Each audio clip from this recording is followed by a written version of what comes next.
തിരുവനന്തപുരത്തിന്റെ തീരദേശ ഗ്രാമമാണ് പൂവാർ. കാൽപന്ത് കളിയിലൂടെ നിരവധി കായിക താരങ്ങളെ വളർത്തിയെടുത്ത പെരുമ ഈ നാടിന് പറയാനുണ്ട്.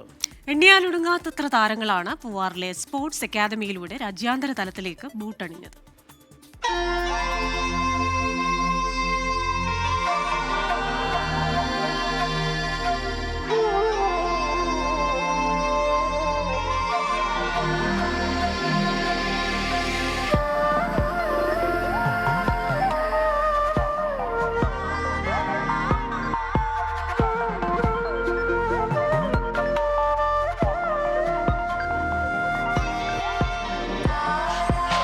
പൂവാറിന്റെ കായിക സ്വപ്നങ്ങൾക്ക് വർഷങ്ങളുടെ പഴക്കമുണ്ട്.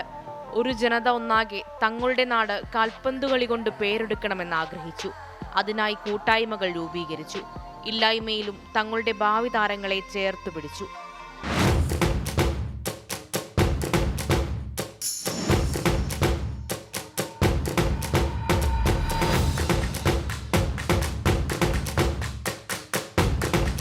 ഇപ്പോൾ ഈ മക്കൾ ഈ കാണുന്ന നിങ്ങൾ ഈ കാണുന്ന ഇവിടെ ഇരിക്കുന്ന ഓരോ ആളുടെയും സന്തോഷത്തിൻ്റെ, അഭിമാനത്തിൻ്റെ, അവരുടെ അധ്വാനത്തിൻ്റെ പങ്കാളിത്തത്തിൻ്റെ ഭാഗമായിട്ട് അവരിട്ട പൈസ കൊണ്ട് 7 ലക്ഷം രൂപ കൊണ്ട് ഈ ഗ്രൗണ്ട് തയ്യാറായി വന്നതാണ്. ഈ നാട്ടുകാരുടെ സ്വന്തമാണ്. ഇവിടെ നിന്ന് ജോലി കിട്ടി ഗൾഫിലേക്ക് പോയവർ, ഇവിടെ പഠിച്ച് വളർന്ന് ഇവിടെ ഗവൺമെൻറ്റിലേക്ക് ജോലി ചെയ്യുന്നവരുണ്ട്. അല്ലാതെ ഈ ചുറ്റുവട്ടത്തുള്ള എന്ത് ജോലി ചെയ്യുന്നവരും ഫുട്ബോളിനെന്ന് പറയുമ്പോൾ എന്തെങ്കിലും ഞങ്ങൾക്ക് തരും. അങ്ങനെ പലതുള്ളി പെരുകളായിട്ട് ഈ ഇടവകയുടെ കോൺട്രിബ്യൂഷൻ പറയാതിരിക്കാനും വയ്യ. ആ ഇടവക എന്ന സ്ഥലമാണ് ആ 3 സെൻറ്റ് ഗ്രൗണ്ട്. ഇതും ഇടവകയുടെ സ്ഥലമാണ്.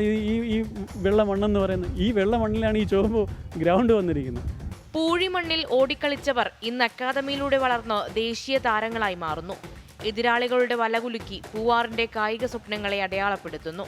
ഫുട്ബോൾ പോലും കണ്ട് കാണില്ല, ഒരു ടി വിയിൽ കാണുക എന്നതുള്ളത്, അതിനപ്പുറം വേറെ ഒന്നും ഫുട്ബോൾ ഒരു ഡ്രീമായിട്ട് കൊണ്ട് നടക്കാൻ പറ്റില്ലായിരുന്നു. അപ്പോൾ ഈ SBF വരുന്നതിന് മുമ്പ് അങ്ങനെ ആയിരുന്നു. അപ്പോൾ SBF വന്നതിന് ശേഷമാണ് ഫുട്ബോൾ ഒരു ഡ്രീമായിട്ട്, ഒരു ജീവിതമായിട്ട്, ജീവിതത്തിലെ ഒരു പാർട്ടായിട്ട് അങ്ങനെ മുന്നോട്ട് പോകുന്നു. മുൻ Santosh trophy captain Nijo Gilbert മുതൽ 6 സന്തോഷ് ട്രോഫി താരങ്ങളും എണ്ണമറ്റ ദേശീയ താരങ്ങളും സർവകലാശാല ടീം അംഗങ്ങളും അങ്ങനെ എല്ലാം ഈ തീരദേശ കായിക ഗ്രാമത്തിന്റെ സംഭാവനകളാണ്. ചെറിയ ഗ്രൗണ്ടിൽ 70 പേരുമായി തുടങ്ങിയ ആദ്യകാല പരിശീലനം ഇന്ന് വളർന്നു വലുതായി. കൂടെ SBFA എന്ന പൂവാറിന്റെ ഔദ്യോഗിക ഫുട്ബോൾ ടീമും. മത്സ്യത്തൊഴിലാളി കുടുംബങ്ങളിൽ നിന്നുള്ള നിരവധി പേർ അക്കാദമിയിലൂടെ പരിശീലനം നേടുന്നു. കടുത്ത സാമ്പത്തിക പ്രയാസത്തിലും ഈ നാടും ഇവിടുത്തെ ഫുട്ബോൾ അക്കാദമിയും ഒന്നിച്ച് സ്വപ്നം കാണുന്നു. പൂവാറിന്റെ കായിക പ്രേമം വേദികളിൽ നിന്ന് വേദികളിലേക്ക് ബൂട്ടണിയുന്നു. പൂവാറിലെ ചുണക്കുട്ടികളെ കണ്ടില്ലേ? ഈ മണ്ണിൽ നിന്ന് ജീവിതവും കാൽപന്തും പഠിച്ച് ഇവർ ഉയരങ്ങളിലെത്തുന്നു. നാട് ഈ മക്കളെ ഓർത്ത് അഭിമാനിക്കുന്നു.